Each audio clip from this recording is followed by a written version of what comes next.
Med Plus, çdo të enjte me fillim nga ora 20.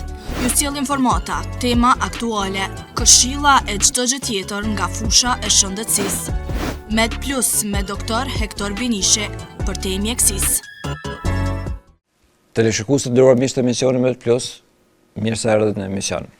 Pra si e paralajmëruam edhe javën e kaluar, sonte do të vazhdojmë emisionin e dytë me doktor Adrian Zhubin për temat të cilat janë shumë të rëndësishme. Në herën e kaluar, do thotë në emisionin e kaluar, kemi folë për funksionet normale, kryesisht për funksionet normale, se si funksionon truri, kush ndikon më shumë mënyrën, se si ndikon, dhe kësaj radhe do të flasim për mënyra se si duhet të ruajmë trurin nga plakja ose spaku, nëse s'mund ta ruajmë komplet për shkak të ndikimeve të moshës në radhë të parë, atëherë spaku ta ngadalsojmë atë saqë të mos ndodhin problemet në funksionim të plotë të organizmit. Sonte pra do të flasim për një pyetje thelbësore të mjekësisë moderne e kjo edhe të jetës njerëzore, kjo është si ta ruajmë trurin nga plakja. Në këtë emision do të flasim për mënyrën më të rëndësishme që mbrojnë trurit nga aktiviteti fizik, ushqimi i shëndetshëm, përgjithësi mënyra e jetesës përfshi dhe rrjetin social apo rrjetet sociale, ndikimi i socializimit, gjumi cilësor, lidhet mes anëtarëve të familjes, në përgjithësi miqve dhe me të gjitha ato evidenca të cilat shkenca na furnizon, të cilat kanë lidhje me plakjen aktive dhe të shëndetshme të trurit. Kuptohet se jo gjithmonë të gjitha ne kemi në dorë, por shumicën, si u përmend edhe në emisionin e parë, shumë gjëra të cilat mund të ndikojnë negativisht nëse kemi kujdes, domethënë që përfshin mënyrën apo stilin e jetesës, mund të ndikojnë edhe në ngadalësimin e problemeve shëndetësore. Atëherë, doktor, mirë mbrëma edhe një herë dhe mirë se edhe prapë në Med Plus. Mirë mbrëma dhe faleminderit. Doktor, përmenda në hyrje se sonte do të flasim për mënyrën aktive ose të shëndetshme të ballafaqimit me plakjen e trurit dhe po të dëshirë të dëgjoj nga ju evidencat e fundit shkencore që kanë lidhje me promovimin e plakjes së shëndetshme, edhe a ekziston një plakje e shëndetshme apo jo? Po, gjithsesi, ende nuk është kërcësuar definicioni a është plakje e shëndetshme apo aktive apo fiziologjike, por është koncepti i njëjtë. Ekziston disa modele, domethënë shkencëtarët janë grumbulluar kanë tentuar të krijojnë disa modele në mënyrë që ta definojnë plakjen e aktive ose të shëndetshme. Një model flet për modeli i mungesës së smundjeve, domethënë ka të bëjë me individ që janë në gjendje të mirë fizike, janë aktiv në aspektin social, në pikpamje kognitive janë, domethënë funksione kognitive të ruajtura, edhe individ që kanë mundësi të kontribuojnë në shoqëri. Domethënë kjo është një model. Një model tjetër është modeli i mirëqenies psikologjike, që nënkupton vetë pranimin, domethënë pranimi i anëve pozitive, tiparet pozitive dhe negative të vetës. Është model që domethënë e definon edhe mirëqenien psikologjike në bazë të prezencës së raporteve interpersonale të basuara në besim. Është model që nënkupton edhe prezencën e pavarësisë së individit, edhe domethënë prezencën e qëllimit në jetë. Si dhe ky modeli mirëqenies psikologjike nënkupton edhe aftësinë për të rritë, domethënë për të ngritë, për të përmirësuar, edhe pse mosha është e shtyrë, domethënë duhet me ekzistuar edhe ky faktor. Një model tjetër nënkupton prezencën e, domethënë plakja e aktive nënkupton aftësitë strategjisë së adaptimit dhe kompenzimit. Një model tjetër flet për prezencën e reziliencës. Por ajo që është, domethënë faktori përbashkët, ai emëruesi i përbashkët është që duhet të inkorporoj, domethënë plakja e shëndetshme, duhet të inkorporoj proceset e përmirësimit të funksioneve kognitive edhe procesi që nënkupton zvogëlimin e humbjeve, degenerimin. Deri vonë është menduar se ne si individ edhe shoqëria në përgjithësi nuk ka ndonjë impakt madh në procesin e plakjes së trurit, për shkak se është menduar se çdo gjë është mas të madhe gjenetikisht e determinuar. Por studimet e fundit flasin se ky proces është në fakt jashtëzakonisht dinamik, ku ne si individ, po edhe shoqëria me mekanizmat e vet mund t'i modifikojnë mas të madhe këto procese. Studimi i gjithëmbarshëm, domethënë një që është publikuar në 2024 nga Lancet, që quhet Dementia Prevention Intervention Care, është një publikim përmbledhës ku shumë qendra hulumtuese kryesisht të Evropës perëndimore, veriore, të Amerikës, kontinentit Amerikës veriore, por dhe Australisë, Japonisë, domethënë qendrat relevante kryesisht të botës perëndimore, kryesisht vendet e zhvilluara, e kanë publikuar këtë studim edhe ky është dinamik, vazhdimisht shkon tu përmirësu edhe me njohuri të reja. Nëse shkojmë në fotografinë në slajdin numër 7, është një grafik i cili i përmbledh konkluzionet e këtij punimi, si ka numër 7. Domethënë kemi 3 rrath. Kjo është një slajd i cili tregon distribuimin e rrezikut të faktorëve, domethënë që kanë evidencë shkencore në bazë të grup moshave. Edhe nëse shihni në fund, ky kalkulimi total është rreziku kumulativ. Këta janë faktorët modifikueshëm të rrezikut. Domethënë rreziku kumulativ është 45%. Do thotë 45% të rrezikut total të plagës së trurit ne kemi mundësi ta modifikojmë. I kemi 3 rrath. Ky rrethi i lartë, domethënë early life. Kjo është domethënë në moshën e hershme. I kemi vetëm një faktor që flet edukimi, domethënë merr pjesë me 5% të rrezikut të modifikueshëm është edukimi. Domethënë kjo është ajo që pikërisht folëm më herët, ku edukimi i hershëm, ambienti stimulativ, bilingualizmi ka mundësi që ta modifikoj këtë faktor të rrezikut. Pikërisht kjo është arsyeja pse edhe shtetet e kanë observuar konceptin e edukimit të hershëm, bile kanë bërë me ligj të detyrueshëm edukimin fillor, jo vetëm për zhvillim social dhe emocional, por kognitiv në rast parë. Rrethi i dytë është midlife, domethënë mosha e mesme. E shohim koncentrimin më të madh të këtyre faktorëve të rrezikut, edhe këto transmetohen bartën edhe në moshën e shtyrë, edhe kemi përqindjen e faktorëve të rrezikut që do të flasim më vonë individualisht. Edhe domethënë rrethi i tretë që është late life, domethënë mosha e shtyrë, i gjejmë faktorë tjerë që janë konzistent. Domethënë rreziku total është diku në 45% i kalkuluar mbas këtij studimit. Po ky është proces dinamik që do të me siguri se në vitet e ardhshme do të raportohen edhe rezultate të reja, do të identifikohen edhe faktorë tjerë. Faleminderit doktor. Në emisionin e kaluar e përmendet në fakt një tekst veçantë e vut në rëndësinë e të mësimit e të mësuarit të gjuhëve tjera.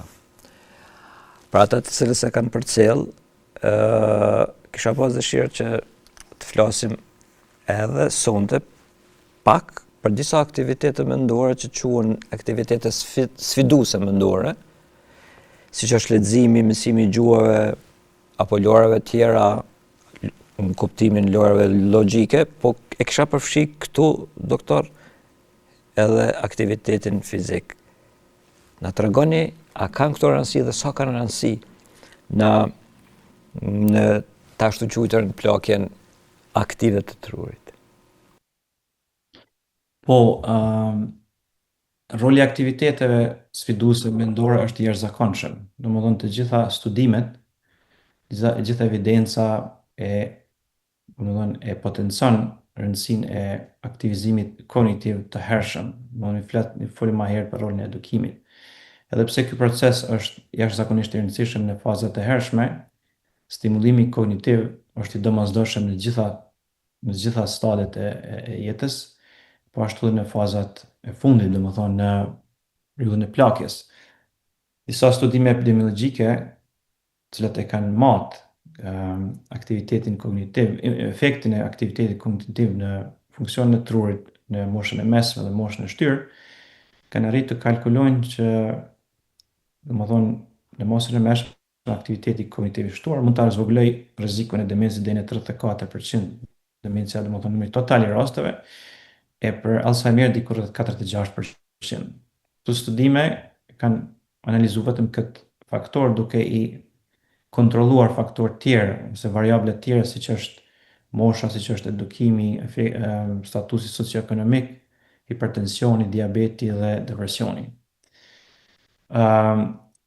Studimet në animale, domethënë studimet në kafshë eksperimentale kanë demonstruar se kur kafshë eksperimentale i kanë ekspozu ambientit të pastër, domethënë stimulativ të jashtëm, kanë vrejt neurogjenezë të shtuar, kanë vrejt mbi rregullim të ekspresionit të BDNF-it që përmendëm më herët si faktor trafik i trurit, kanë vrejt densitet sinaptik të shtuar edhe kanë vrejt reduktim të beta amiloidit.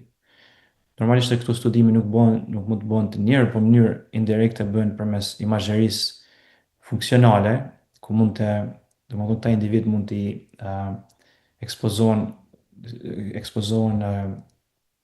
detyrat ndryshme kognitive dhe të matit aktivitetit të tyre. Po ashtu është vërejtë se këta individ, domethënë nëse nënshtrohen testeve neuropsikologjike, do të kenë performancë më të mirë në disa domene kognitive. Faktorë domethënë që ndikojnë në këta është neuroplasticiteti, në mas të madhe rritja e asaj rezerve kognitive që përmendëm më herët, si dhe akumullimi më i vogël i këtyre markerëve patologjik që përmendëm më herët, beta amiloidit dhe tau. Një studim që është bërë të njerëz dhe është vërtetuar se nëse bëjmë një trajnim kognitiv për 30 minuta në ditë për 5 herë në javë, për 5 javë, kur është marrë serumi i gjakut, është vërejtë se BDNF-i, domethënë ky faktori trafik që lirohet në tru, që ka efekt në neurogjenezë, është rrit për 10%. Domethënë përmes detyrave ndryshme kognitive, në këtë rast trajnim kognitiv, që është përdorur kompjuteri, kanë arritë që ta modifikojnë një marker i cili në mënyrë direkte është involvuar në neurogjenezë. Ju përmendën më herët se ajo që ka rekomandohet, domethënë për këtë fazë, po flasim për fazën e plakjes, domethënë plakjes së trurit, janë aktivitetet sfiduese, leximi i vazhdueshëm, shkrimi, domethënë për shkak se edhe kjo është angazhon mas të madhe trurin. Të mësuar të një gjuhë të re, përmendëm më herët mekanizmat, fjalëkryqet, enigmatika, loja me letra, sudoku, lojat kompjuterike, të mësuar të instrumentit, domethënë marrja me sport, shahu, puna me art. Të gjitha këto janë aktivitete kognitive sfiduese, që kanë efekt në modelimin e trurit në mënyrë që të ngadalsojnë proceset degenerative edhe ngadalësimin e rënies së funksionalitetit dhe progresit në demencia. Doktor, gjitha këto janë të rëndësishme edhe gjitha janë lehtë realizueshme varet prej motivit, po është diçka që edhe më lehtë edhe shumë e dobishme, jo vetëm në aspekt psikologjik, po edhe në mirëmbajtjen e krejt organizmit dhe këto janë aktivitetet fizike. Rëndësia e aktivitetit fizik për rujtjen e funksioneve kognitive. Funksioni aktiviteti aktiviteti fizik është jashtëzakonisht i rëndësishëm për mirëmbajtjen e funksioneve kognitive. Gjitha studimet flasin për rolin që ka aktiviteti fizik, asociimin me rënien e funksioneve kognitive edhe me zvogëlimin e rrezikut të demencës. Departamenti i Shtetit, Departamenti i Shëndetësisë rekomandon që spaku 150 minuta të aktivitetit fizik të moderuar në javë, aktivitet aerobik, domethënë kardio, që është vrapimi, ecja shpejt, ose ekuivalent me 75 minuta të aktivitetit intenziv në javë. Është vërtetuar se edhe aktiviteti fizik, domethënë të rezistencës për shkak ngritja e peshave, nëse aktivizohen grupe të mëdha të muskujve, spaku 2 herë në javë ka efekt jashtëzakonisht pozitiv në me mbajtjen e funksioneve kognitive. Është vërtetuar domethënë studimet epidemiologjike se aktiviteti fizik në moshën e mesme edhe moshën e shtyrë i ngrit performancën kognitive, domethënë e përmirëson performancën kognitive, nëse matet me teste neuropsikologjike, por në të njëjtën kohë edhe ngadalëson procesin e rënies së funksioneve kognitive, domethënë ka edhe rol përmirësues, po edhe rol preventiv në rrezikun e demencës. Nëse ka mundësi, slajdi numër 8. Këtu janë studimet kafshëve eksperimentale që e kanë ekspozuar aktivitetit domethënë fizik, edhe për shkak se ky është një proces, është një model dinamik ku ne mund t'i studiojmë shumë fenomene. Për shembull, meu 2 vjeçar është ekuivalent me trunin e njëri gjatë 5 vjeçar. Domethënë për një periudhë shumë shkurt, 1-2 vjeçar, ne mund ta studiojmë jashtëzakonisht mirë plakjen e qelizave, por në të njëjtën kohë mund ta inkorporojmë në këtë rast aktivitetin fizik, në mënyrë që ta shohim se çka ndodh me trurin e këtyre kafshëve eksperimentale me intervenim si aktivitet fizik ose pa intervenim. Këtu vrehet aktiviteti fizik, domethënë çon deri te krijimi i neuronave të reja, neurogjeneza, dikon në sinaptogjenezë, domethënë shihet që neuronet e reja që janë kriju pas një periudhe janë maturu, shihet se hipokampusi, domethënë zona ku është aktive në neurogjenezë, rritet, shihet se faktorët trofik që ndikojnë në neurogjenezë, po ashtu rritet koncentrimi në gjak, edhe rritet vaskularizimi. Në anën djathtë shihet një fotografi e marrë nga hipokampusi i kafshëve eksperimentale, të cilat kanë kaluar nëpër disa javë të trajnimit, domethënë të aktivitetit fizik, shihet me ngjyrë gjelbër krijimi i neuronave të reja. Domethënë ka mundësi që këto përmes metodave imunofluoreshente të shënjohen edhe të maten, kuantifikohen, por edhe vizualizohen këtë rast. Kjo është zona e hipokampusit. Domethënë kafsha eksperimentale kanë nështruar aktivitetin fizik krahasim me grupin kontrollues, edhe pasi është sakrifikuar janë bërë këto mostrat e trurit, edhe ekzistojnë markerë të veçantë që mund t'i shënojnë edhe mund t'i masim. Edhe poshtë në mënyrë grafike, domethënë grupi kontrollues edhe grupi vrapues, jo vetëm që është rrit numri i neuronave të reja, por janë krijuar edhe sinapsa, domethënë edhe neuronet ekzistuese neuronet që kanë qenë më herët në atë zonë, janë lidhur në masë të madhe me neuronet të reja. Domethënë kemi neuronet të reja, por kemi edhe aktivitet sinaptik të rritur. Faleminderit doktor. Doktor, një temë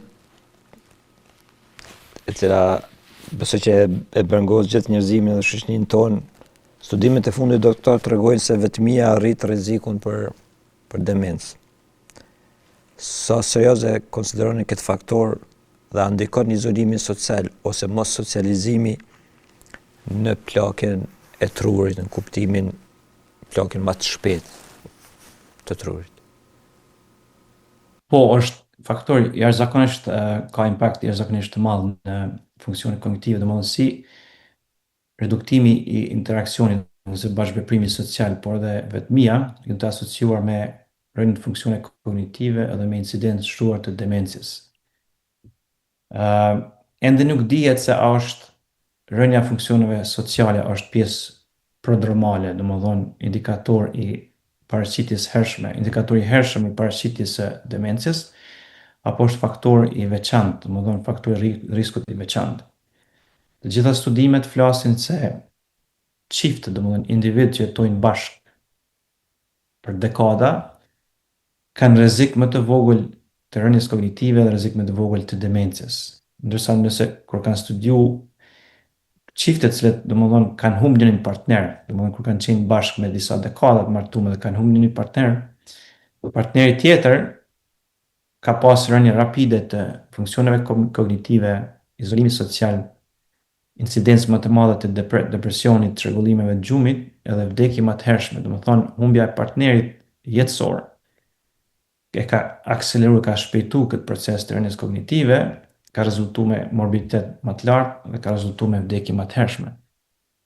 Studimet në nivelin animal, domethënë kafshë eksperimentale, të cilat ju kanë nështru izolimit social, kanë tregu nivel më të lartë të inflamacionit sistemik, rritje të stresit oksidativ, depozitim më të madh të beta amiloidëve, neurogjenezë më të kufizuar, më të zvogëluar, edhe rënje të këtij faktori BDNF që përmendëm më herët.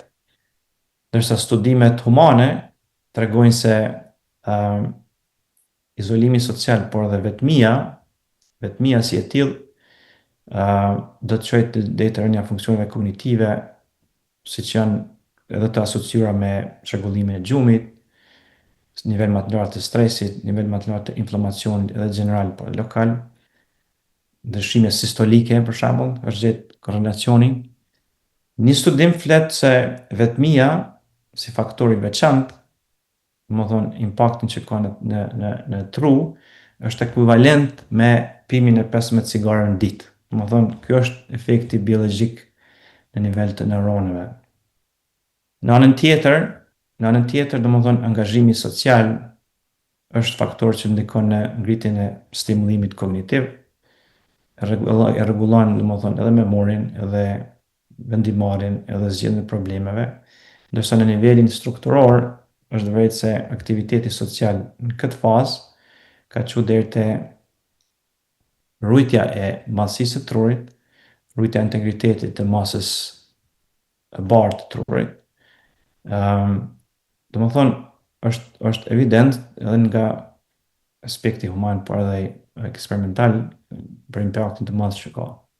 Një studim që është bërë, studim intervenues, për ta ekzaminuar këtë fenomen, quhet Experience Corps, domethënë është marrë një grup i individëve geriatrik, moshës mbi 65 vjet, edhe këta i ka dhënë një detyrë që të kalojnë 15 orë në javë për 6 muaj ditë, duke i ndihmuar studentëve edhe në pikpamje akademike, por edhe për të socializuar.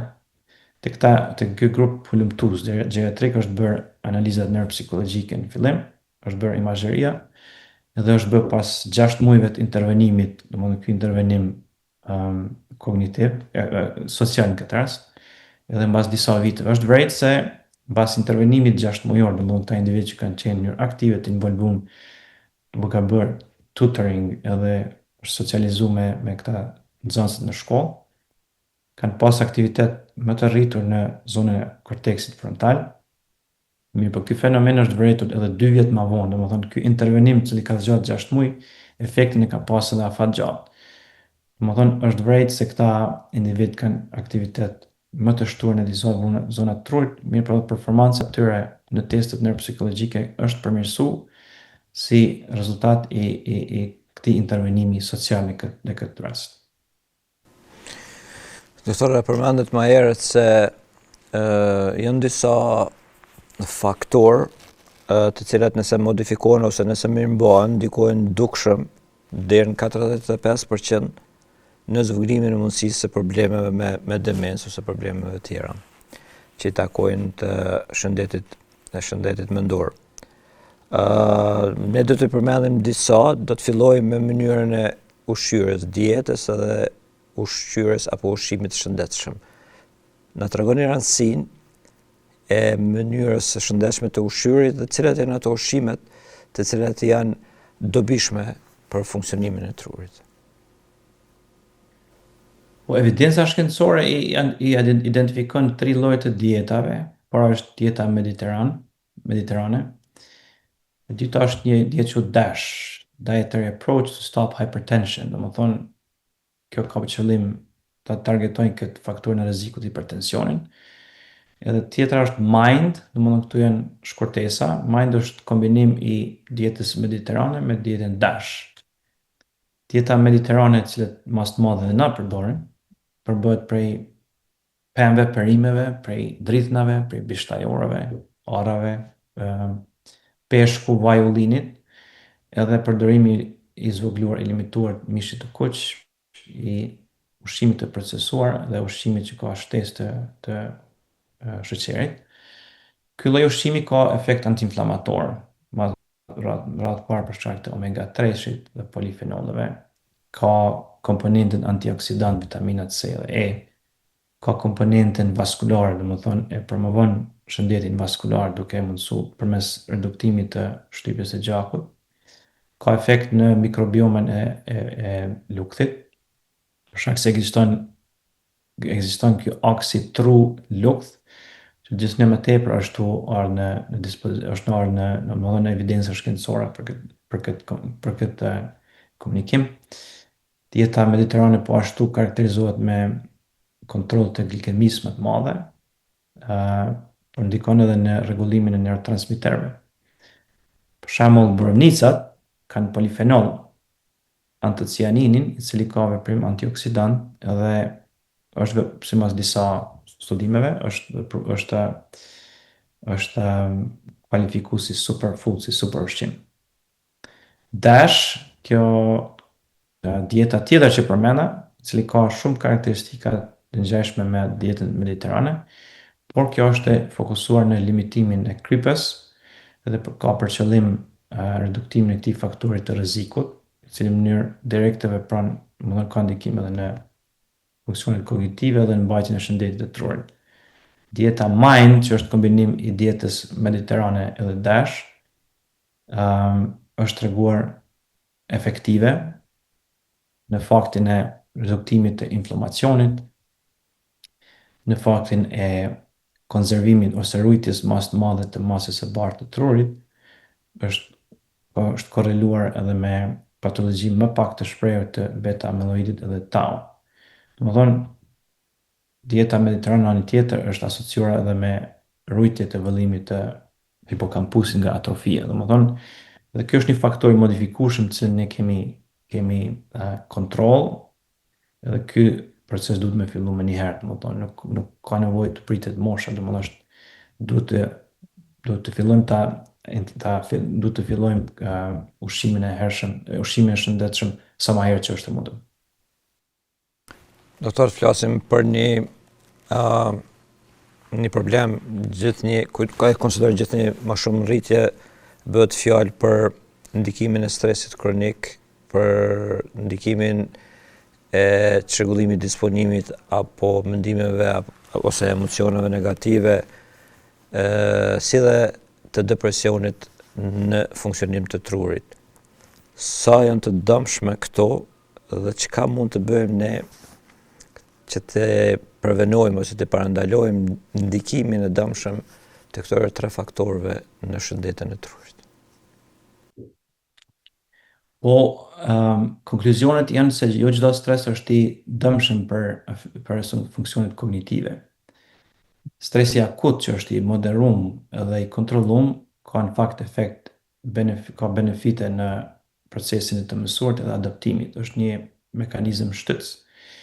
Mirë, kur stresi akut, në fakt stresi akut mund të qenë pozitiv edhe në përmirësimin e funksioneve kognitive, që është memoria, shpejtësia procedimit të informacioneve dhe fokusimin. Mirë, kur stresi akut progredon në stres kronik që është i të zgjatër, është i të shprehur edhe është maladaptiv, atëherë fillon efekti negativ në funksionet kognitive. Shumica e evidencave flasin që stresi kronik i jetës është e asociuar me rrezikun e ngritur të demencjave. Më thonë, përgjegja ndaj stresit kronik, përgjegja e organizmit ndaj stresit kronik e merr për masat e mëdha, domethënë negative në funksionin e neuroneve. Për shembull, në hipokampusi është një zonë që përmendëm më herët, ku ndodhet neurogeneza në mas të madhe, është i pasur me receptorë të kortikosteroideve.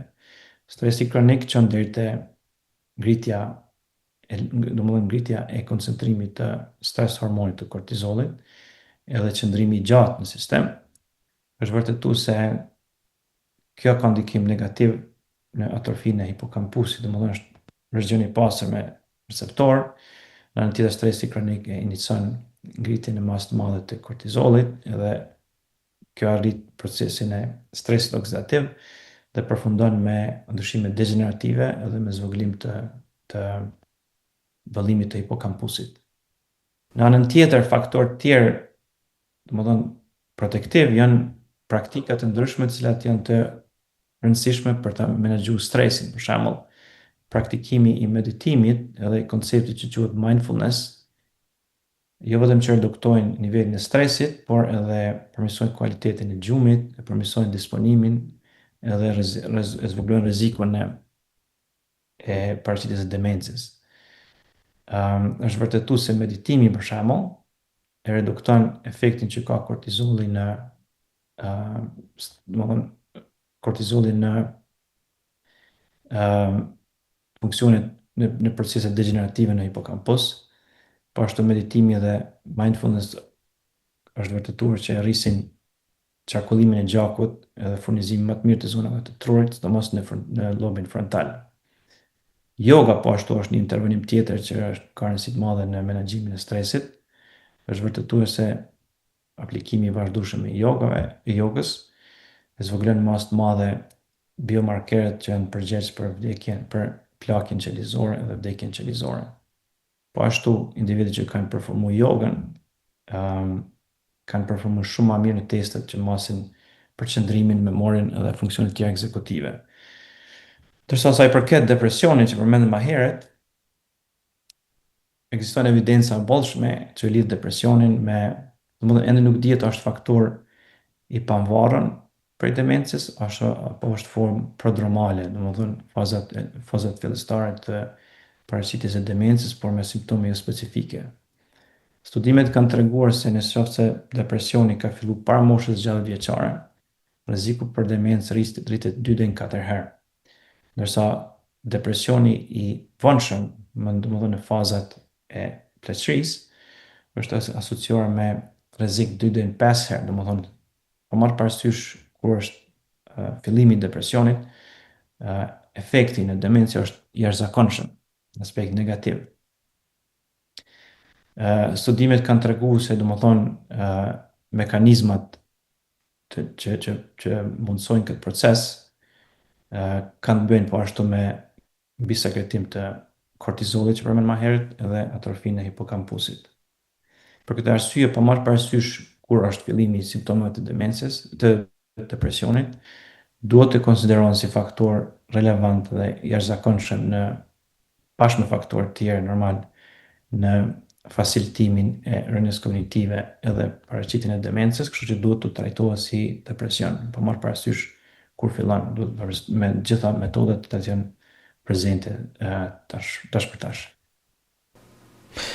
Doktor, e kemi kalu gjysmën e kohës së këtij emisionit, po të dëshirë ju e përmendet disa herë për faktorët modifikues, po ata dëshirë që edhe njerë të përmendim shkurtimisht rolin e sëmundjeve kronike në plagën e trurit, apo më mirë të them në shëndetin e trurit, përfshi ato më të shpeshta që është hipertensioni, diabeti, kolesteroli, po gjithashtu edhe abuzimi me alkool ose përdorimi i alkoolit dhe i duanit, sa kanë këto ndikim në shëndetin e trurit. Po, ky ndikimi i këtyre është jashtëzakonisht i madh, edhe këta janë faktorë që mund t'i modifikojmë, qoftë përmes prevencës ose përmes trajtimit. Ekzistojnë trajtime shumë efektive sot. Hipertensioni është i lidhur me disfunksion të sistemit neurovaskular, është rritur me rrezikun e sulmit në tru, është i lidhur me procesin e atrofisë dhe nivel global të trurit, por edhe regional. Hipertensioni është asociuar edhe me humbjen e masës së bardhë, të asociuar edhe me depozitimin e shtuar të beta-amiloidit dhe tau proteinës, edhe me rritje të probabilitetit e barierës së trurit, barierës së trurit. Diabeti në anën tjetër ka një lidhje bidireksionale, domethënë. Diabeti si i tillë, si faktor veçantë ndikon në rënien e funksioneve kognitive. Për shkak të rënies së funksioneve kognitive, ata individ shumë më pak janë të angazhuar për shkak se diabeti kërkon disiplinë. Duke qenë shumë pak të angazhuar në disiplinë, diabeti tyre bëhet edhe më i keq menaxhuar, i cili ndikon në humbjen më të thjeshtë të funksioneve kognitive, kështu që hyet me një loop, me një feedback pozitiv, me një, proces i cili është progresiv. Mekanizmi se si diabeti vepron negativisht në tru është përmes toksicitetit të glukozës kur është mas të madhe, përmes hiperinsulinemisë, përmes ndryshimeve vaskulare. Domethënë ka efekt direkt në kognicion, por në mënyrë direkte ka efektuar më tjera. Obeziteti, sidomos ai obeziteti qendror abdominal, si në modelet animale dhe njerëzore, është i asociuar me, më thonë, rritjen e citokineve proinflamatore. Domethënë, shtresat më të mëdha të indit yndyror, domosdoshmërisht do të prodhojnë edhe inflamacion më të madh. Ky inflamacion i afekton endë të gjakut, struktura të tjera në mënyrë indirekte, afekton edhe efektin e trurit, në funksionet e trurit, edhe efekteve kognitive. Statinat për shembull, që përdoren për kontrollimin, domethënë sintezën e kolesterolit e zbuklojnë, kanë veprim antiinflamator dhe veprim antioksidant. Përmendëm më herët pimja e duhanit, është i asociuar me atrofin, sidomos të zonave të trurit ku janë aktive koneksionet kolinergjike. Edhe pimja e duhanit është asociuar me rritje të proceseve të stresit oksidativ edhe neuroinflamacionit, domethënë në nivel të qelizave vjen te degenerimi dhe vdekja e qelizave, është i rritur me rrezikun e rritur të stroke, domethënë sulmin në tru, si dhe ndryshime të tjera atrofike në pjesët subkortikale dhe depozitimin e amiloideve. Ndërsa alkooli është, domethënë format e avancuara të alkoolit mund të arrisin rrezikun për demencë deri në 3 herë.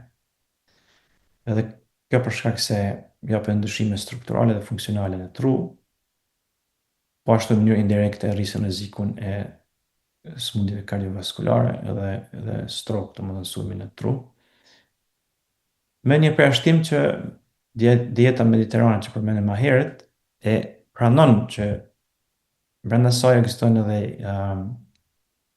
pimja e moderuar e alkoolit. Në këtë rast mendohet për venën në kushte për shkak të përmbajtjes së një antioksidanti, polifenol që quhet resveratrol.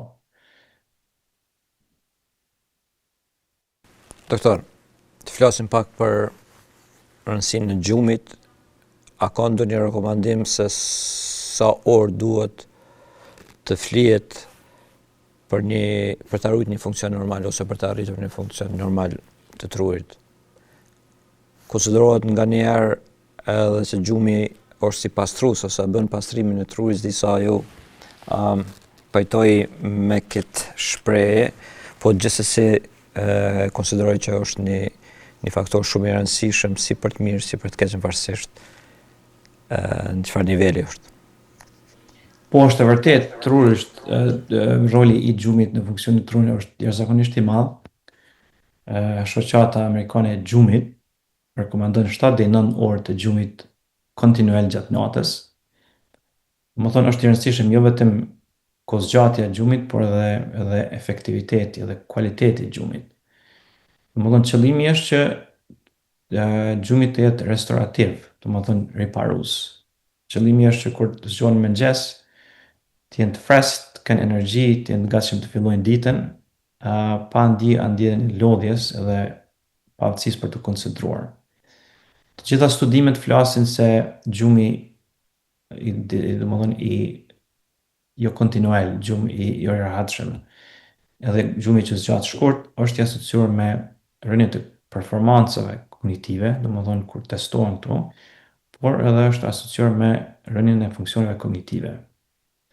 Gjumi është një proces që më herët është menduar se është proces pasiv, ku çdo sa pushon, por në fakt është proces jashtëzakonisht aktiv, gjatë të cilit vjen deri te konsolidimi i memorisë, domethënë gjithë ato ndryshime që kanë ndodhur gjatë ditës si rezultat i ekspozimit të stimullave nga ambienti i jashtëm, edhe memoret e reja që kanë krijuar në këtë proces përmes neurogjenezës, fillojnë të konsolidohen gjatë gjumit. Po ashtu, gjumi mundson edhe mbajtjen e funksioneve kognitive, mundson atë që përmend më herët pastrimin metabolik, neurotoksik, edhe mendohet që ka rëndësi të madhe edhe në zvoglimin e depozitimit të beta amiloidit, të cilat në masë të madhe krijohen gjatë kohës kurimit zgjuar. Në modelet animale, deprivimi nga gjumi ka sjell inflamacion të shtuar, ka sjell vdekje të neuronave, ngadalësim të neurogjenezës, humbje të vëllimit të trurit, sidomos në hipokampus dhe korteksin frontal. Sot në botë gati 1 miliard vet mendohet që vuajnë nga apnea obstruktive e gjumit, cili është shumë i pa diagnostifikuar në masë të madhe. Domethënë njerëz shkojnë me vitet tona pa diagnostifikuar me apnenë e gjumit obstruktive, e cila ka efekt jashtëzakonisht të madh negativ, se me kohë afekton edhe funksione tjera, siç është domethënë hipertensionin, diabetin, funksionet kognitive në masë të madhe. Këta pacientë janë vazhdimisht në gjendje të performanca kognitive nuk është në nivelin që duhet me qenë. Edhe shkojnë me vitet tona pa u diagnostifiku. Edhe në aspekt medikamenteve kimike, po edhe preferoni ndonjë suplement. A mendoni që ka dhe suplementet të cilët për mbase performa më të lehta kontribuojnë për të mirë? Në mesin e grupeve farmakologjike, të cilat më shumë janë asociuar me funksionet kognitive, janë antikolinergjike. Rekomandohet, pasi që shumica e pacientëve geriatrik gjenden në numër të madh të preparateve farmakologjike, preferohet që përpara përshkrimit të preparateve të bëhet edhe të kuantifikohet ajo që quhet ngarkesa antikolinergjike, domethënë të gjitha barnat në mënyrë kumulative sa kanë efekt në sistemin antikolinergjik. Nëse i ndajmë të barnat antikolinergjik në bazë të plasave, barnat antiparkinsonik kanë më shumë efekt, antipsikotikët edhe antimuskarinikët që përdoren për të relaksu muskulin e fshikëzës urinare. Antikolinergjikët, përdorimi i tyre shkon në drejtim të kundërt me konceptin e fiziologjisë së trurit, domethënë transmisioni kolinergjik është i rëndësishëm për funksionet kognitive, për përqendrim, për memori e tjera. Edhe barnat që përdoren janë në këtë nivel që ta potencojnë tonusin antikolinergjik, kështu që përdorimi i antikolinergjikëve është jashtëzakonisht duhet të qenë të kujdesshëm, edhe duhet të analizojnë rrezikun dhe benefitin e përshkrimit të barnave përpara se bëhet. Benzodiazepinët për një kohë kanë ekzistuar disa punime që kanë asociuar me rrezikun e rritjes të demencës ose me shkaktimin e demencës, por nuk janë verifikuar në masë të madhe për studime të tjera, pasi që të jetë rekomandimet që të jetë jashtëzakonisht të kujdesshëm me përshkrimin e benzodiazepinëve në doza, e sidomos me benzodiazepinët me jetë gjatë. Statinët e përmendëm më herët, përveç se direkt involvu në mekanizmin e prodhimit, domethënë inhibimin e prodhimit të kolesterolit, kanë edhe veprim indirekt në përmirësimin e endotelit, funksionit endotelial, kanë efekt antiagregues ndaj trombocitëve edhe në veprim antiinflamator. Një preparat tjetër që kohëve të fundit është diskutim të madh në Amerikë është përdorimi i litiumit. Studimet kanë filluar, domethënë kur janë analizu, ky është një stabilizator i disponimit që përdoret te smundjet bipolare. Kur kanë analizu bipolarët geriatrik të trajtuar me litium krahasim me preparate të tjera që përdoren për bipolar, është vërtetuar se këta individ kanë rënje më të vogël kognitive për shkak të litiumit. Kështu që në rekomandimet janë që të favorizohet krahasim me barna të tjerë kur trajtohet smundjet bipolare. Por ka edhe studiues të tjerë që rekomandojnë që litiumin në doza të vogla, i cili në fakt është një krip që gjendet në natyrë, nuk është artificial, që është më studimet rekomandojnë që të përdoret në dozë të vogla edhe si një mekanizëm, si një faktor i cili e promovon neuroproteksionin. Bile disa rekomandojnë edhe të gjendet në disa studime që janë bërë epidemiologjike kanë vrejt edhe nivel më të ulët të rënies kognitive në zonat ku në përmbajtje të ujit të pishëm ka pas litium. Ndërsa sa i përket suplementeve, nuk ka evidencë shkencore të mjaftueshme që të konkludojnë se suplementet kanë efekt pozitiv në funksionet kognitive, kështu që nuk rekomandohet, për shkak se nuk ka efekt impakt të rëndësishëm. Doktore, përmendet ndikimin e dëmtimit të shqisave në radhë parë dëgjimit, shikimit në rënien e funksioneve normale të trurit, po kësaj radhe do të ndalna vetëm te lëndimet traumatike. Si manifestohen në kuptimin çfarë reflektimi kanë në shëndetin e trurit? Po, të lëndimet traumatike kanë rëndësi shumë të madhe. Ma herët në fillim prezantimit folëm për rezervën strukturale të trurit, domethënë sa më shumë që të ruajmë strukturat e trurit, domethënë masën, numrin e qelizave, trashësinë e korës së trurit, aq më shumë do ta mbrojmë, aq më shumë do të kemi një rezervë ndaj ndryshimeve degenerative. Domethënë traumat e trurit, traumat e kokës, le të cilën ditë traumat e trurit, e zvoglojnë këtë rezervë strukturale të trurit edhe e shpejtojnë procesin e rënies kognitive. Kur ndodh trauma, nuk është vetëm efekti akut, por është efekti kronik. Është se iniciohet një proces inflamator, proces degenerativ, edhe vjen deri te depozitimi i shtuar të thaus dhe beta amiloidit. Një studim në Danmark flet se pa marrë parasysh intensiteti i traumës së trurit, ta individ kanë humb funksionin kognitiv deri në 24%. Po ashtu dhe rreziku i Alzheimerit deri në 16%. Është i njohur fakti, sidomos në dekadat e fundit, të traumat që ndodhin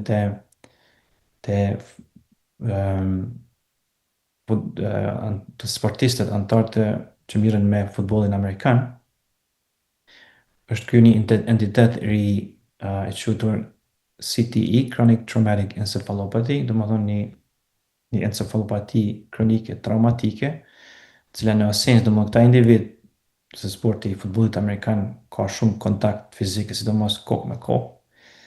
Domethënë këta janë individ që janë ekspozu traumave kronike, por nëse jeta e tyre si sportist zgjat 10-15 vjet, këta mënyrë kronike janë ekspozu traumave, edhe mikrotraumave, por edhe makrotraumave të trurit, se jo domosdoshmërisht janë të manifestuar me humbje të vetdijes, mirë po trauma është ndodh.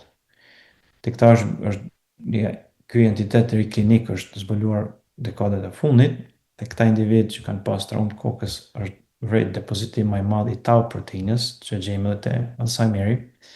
Këta individ janë asociuar, domethënë pasi kanë kryer karrierën sportive, kanë pas incidencë më të madhe të demencës, incidencë më të madhe të depresionit, domethënë smundjeve të disponimit, por edhe vetvrasjes. Domethënë ky është impakti i madh që ka trauma kronike në tru, edhe simptomet klinike që manifestohen. Që bën të rëndësishme mbrojtjen, domethënë pa marrë parasysh prej sportit duhet mbrojt koka. Ndërsa në anën tjetër, dëmtimet e shqisës së dëgjuarit edhe të pamërit, që pritet të jenë të afektuar në moshat e shtyra, e rrisin rrezikun e rënies kognitive edhe zhvillimit të demencës. Një prej mekanizmave mendohet se është zvoglimi i stimulimit senzorik që vjen nga ambienti jashtëm, për shkak se shqisat janë të afektuara nga procesi i plakjes, domethënë edhe zonat e trurit që janë aktive në pranimin e këtyre stimulave, për shkak të dëmtimit të shqisave, aktivizohen masë më të vogël edhe janë të afektuara me ndryshime kognitive, me ndryshime atrofike edhe me predispozit për demencia. Po në anën tjetër, dëmtimi i të pamërit edhe të ndëgjuarit dhe zvoglon edhe aktivitetin social të individëve, participimin në aktivitetet kognitive, stimulative dhe sociale, që në mënyrë indirekte pastaj afekton edhe incidencën e demencës. Doktore, jemi në pyetjen e fundit, e që ka lidhje me një filozofi ose jo mbase veç filozofi, bëhet fjalë për një shtet, që është Japonia, i cili është ndër shtetet më të zhvilluar ekonomikisht në botë, dhe njerit, nëse unë zgaboj, është njohur për jetëgjatësinë më të madhe të popullatës në botë. Ata kanë një koncept të cilën shumë e preferojnë dhe implementojnë, Ky është koncepti i ashtu quajtur koncepti Ikigai. Çka është koncepti Ikigai dhe na tregoni a konsideroni si dobishëm implementimin e kësaj mënyre, a kësaj filozofie të jetuarit?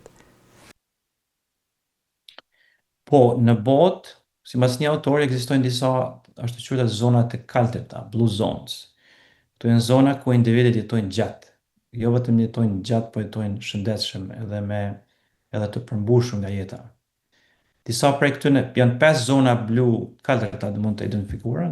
Një është Okinawa, ishull në Japoni, një është Sardinia, provinca Nuoro edhe Ogliastra, një është në Loma Linda në Kaliforni, tjetra është Nicoya, gadishulli në Costa Rica, edhe i fundit është Ikaria, ishull në Greqi. Domethënë, karakteristikat e tyre janë që janë ose ishull ose gadishull, domethënë janë izoluar pak a shumë prej ndotjes ambienti, prej industrializimit, prej stresit të zonave të industrializuara. Po Japonia ka 123 milion banor dhe është vendi ndër vendet me jetëgjatësi më të madhe në botë. Mesatara e jetës për meshkuj është 85 vjet, ndërsa për femra është 87. Japonia është vendi më i madh në botë për nga raporti proporcioni me centenarian, domethënë 100 vjeçar. 520 100 vjeçar në 1 milion banor. 100 vjeçar ose më tepër. Ndërsa Okinawa, si ishull që është jashtë grupit të ishullve të Japonisë, në paqësor, në oqeanin paqësor, është vendi me mbi mesatar në krahasim me Japoninë, domethënë shtetin, në 25-100 vjeçar në 100.000 banor. Domethënë është ishulli me numrin më të madh të 100 vjeçarëve në botë. Kur mirë parasysh se Okinawa ka qenë,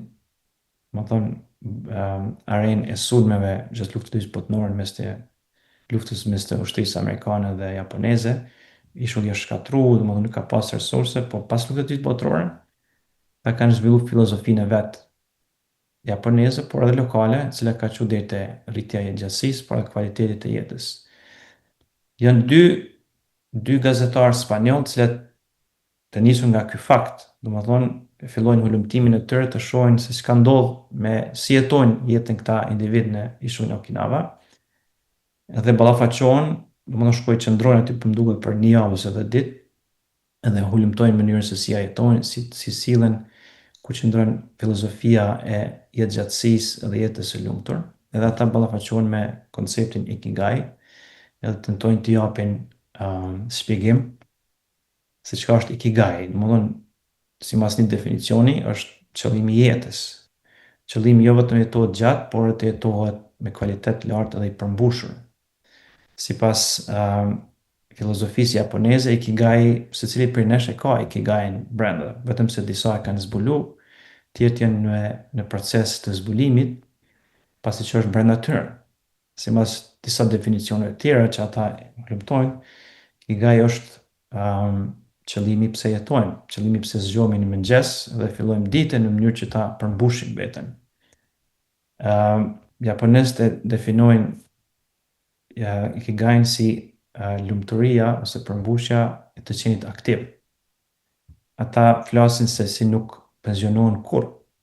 Domethënë ekziston ai pensionimi profesional kur vjen mosha, mirëpo pensionimi nga jeta nuk përfundon asnjëherë. Nuk ekziston ai koncept. Që nën kupton shumë faktor, po në masë të madhe është qëllimi i jetës, domethënë të jetohet gjatë, por të jetohet me qëllim, me drejtim. Pak a shumë disa prej këtyre koncepteve i elaboron më herët dhe Viktor Frankl, themelues i logoterapisë, pjesë e psikologjisë, e cila studion qëllimin e jetës. Viktor Frankl ka qenë hebrej dhe gjatë luftës së dytë botërore së përpara fillon të ndërton atë konceptin e logoterapisë, mirë po ai përfundon në Auschwitz, edhe gjithë materiali i shkatrohet, mirë po ai në Auschwitz, sa ka qenë brenda nuk dorëzohet, po në fakt aty gjen qëllimin e jetës tij. Qëllimi është që të rikthehet punës edhe fillon skicimin e koncepteve të cilat i ka kriju më herët, por janë shkatruar, por i kanë memorinë vet. Edhe ky mënyrë pavetdijshme bëhet pacienti i parë i vetvetes për shkak se në praktik e implementon konceptin e qëllimit jetës, e gjen qëllimin. Edhe ma vonë shpëton prej Auschwitzit edhe vazhdon punën në drejt qëllimit të vet edhe e ndërton logoterapin, cila tash është e njohur edhe botërisht. Por çka ndodh me këtë vizitë, domethënë të këta gazetarëve spanjoll, domethënë gjatë përvojës së tyre me këtë grupin në Okinawa, ata i vren disa koncepte, cilat mas të madhe përputhen me ato që i diskutu më herët, cilat sot janë të zbuluara dhe janë dokumentuar përmes studimeve të ndryshme neuroshkencës. Këta vren se dieta tyre është e shëndetshme. Këta vren se këta individ e aplikojnë atë konceptin e 80%, domethënë të mbushin stomakun deri në 80%, të mos teprojnë me ushqim. Ushqimin e tyre servojnë me porsione të vogla në mënyrë që të mos hajnë shumë, domethënë në total. Edhe ushqimi i tyre përmban numër të madh të pemëve, të perimeve, pishtajorëve, soja, çaj i jasminit edhe çaj i gjelbërt, të gjitha kanë antioksidant. Këta vren se ushqimi i tyre përmban një sasi shumë të vogël të kripës. Tjetër mekanizëm, domethënë tjetër koncept që vren është aktiviteti fizik. Domethënë nuk ka trena ose nuk preferojnë automobilat, por çdo gjë bëhet në ecje. Kur dalin për shëtit vet, kur dalin për të socializuar me të tjerë, kur dalin për ta ndërtuar kopshtin e vet ku i prodhojnë ushqimet vet. Tjetër koncept është aktiviteti social. Domethënë është ashtu si e diskutuar më herët, këta e zbatojnë në praktik. Domethënë gjithë aktiviteti i tyre ditor bazohet në interakcion social, të qenit pjesë e grupit, të qenit pjesë e komunitetit, kohezioni social edhe diskutimet e shpeshta, domethënë edhe efekti kognitiv, po efekti social. Kur hulumtojnë gjendjet e tyre fizike, ata konkludojnë që gjaku i tyre ka më pak radikale të lira, që janë indikator të plagës qelizore. Femrat e kalojnë shumë ma lehtë simptomet e menopauzës. Niveli i demencës është jashtëzakonisht i ulët. Domethënë ata jo vetëm që jetojnë më gjatë, po jetojnë më shëndetshëm në fizike.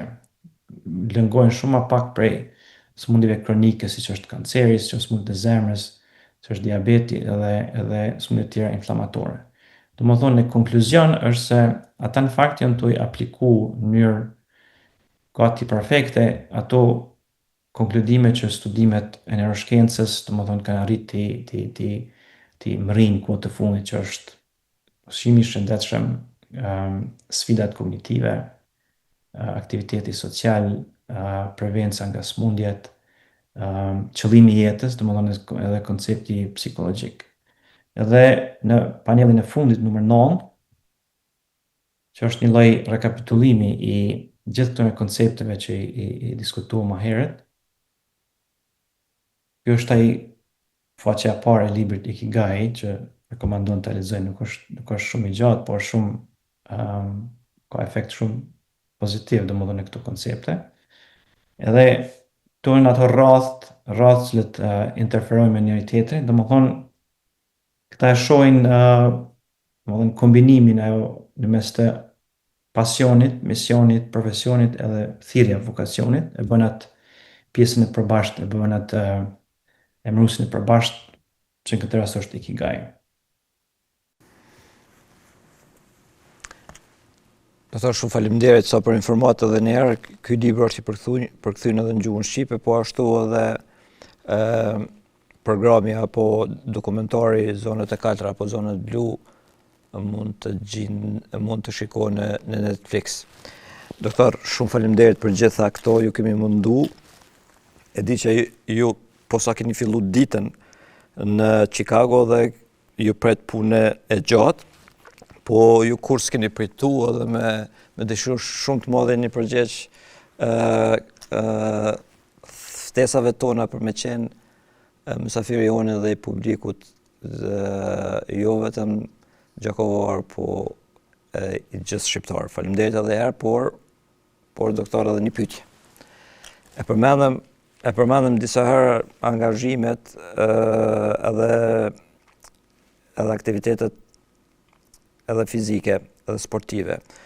Do të flas njëherë për dy vetë të cilët kanë lënë gjurmë të mëdha në sportin amerikan, sidomos ato të Chicagos.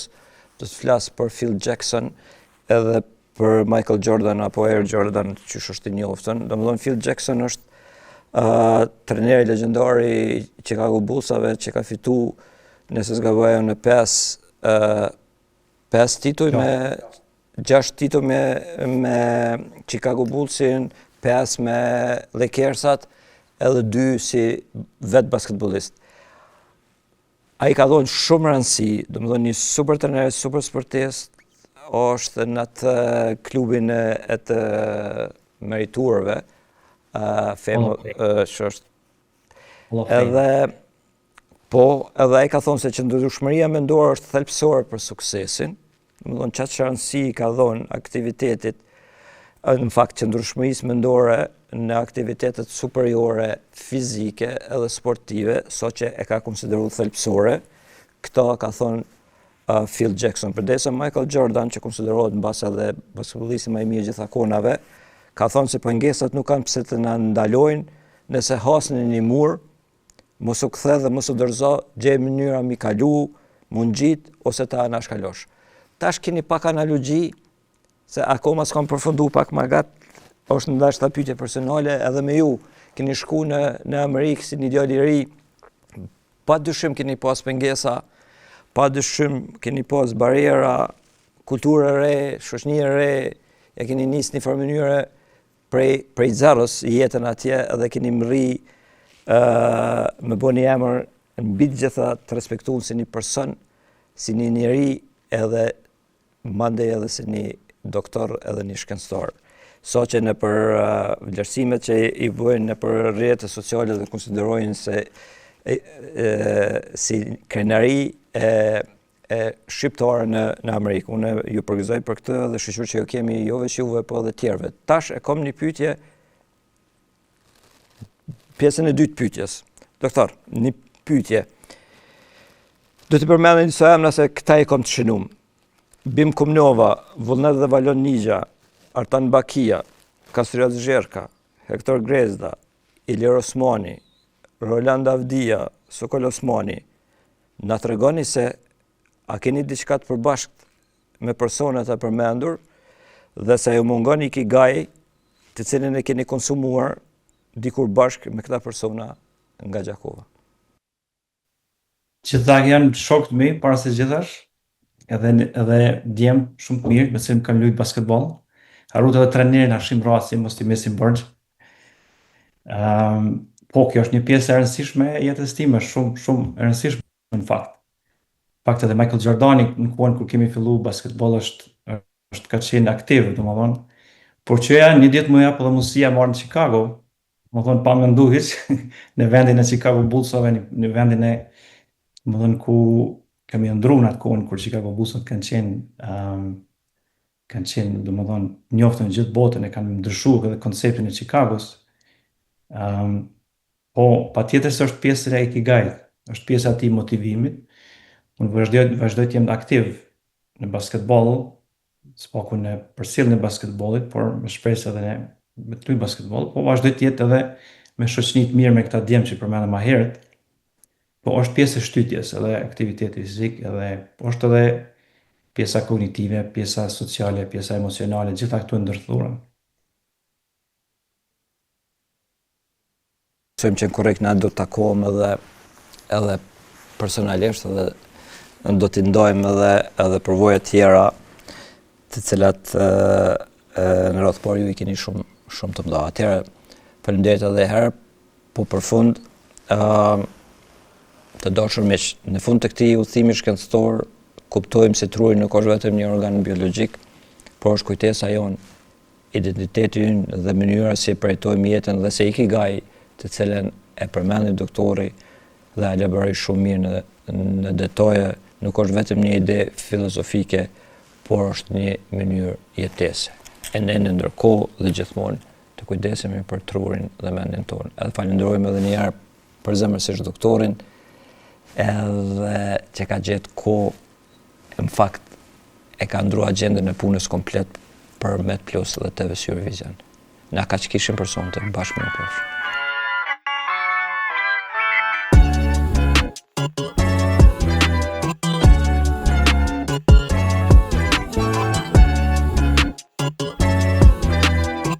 Med Plus, çdo të enjte me fillim nga ora 20. Ju sjell informata, tema aktuale, këshilla e çdo gjë tjetër nga fusha e shëndetësisë. Med Plus me doktor Hektor Binishi për te mjekësisë.